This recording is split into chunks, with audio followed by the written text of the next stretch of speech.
Good evening, boy. So ito, papakita natin yung top 5 na pinaka-favorite na gapi ko. At sana ma-follow nyo ang ating page, yung TikTok at YouTube natin, boy. YouTube, ay joke lang, boy. Yung ating HB Blue, boy, oh.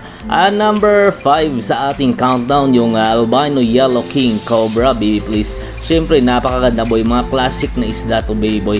Pero, naging red eye, baby, please. Napakaganda talaga. Ito talaga yung mga gusto kong isda noon, boy. Number 2 natin, boy. Albino Red Tail Cobra or Galaxy Red Tail yung tawag namin dyan dito, baby, boy. Wala pa rin tatalo sa kulay red na isda. Tapos, may snake skin pa, no? Diba?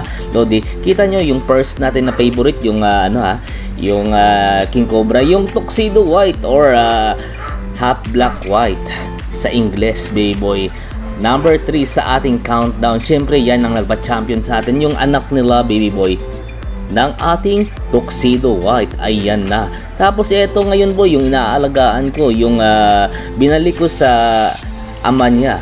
So ayun, back to tita ngayon yung ginagamit kong mga discarte, boy, sa aking mga isda. At number top 2 natin, boy, purple lace, boy. Syempre purple lace, ito yung mga isda na walang kalboy. Maliit lang yung kalboy, yung medyo makapal yung pattern.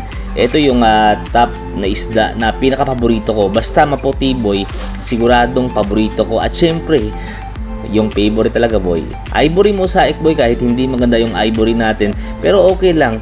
Sinasabi ko sa inyo, boy, paborito ko talaga yung mga whitish na isda na color. Kaya ayun, baby boy. Salamat pala sa nanood. Next time uli, boy. Alright, I love you so much.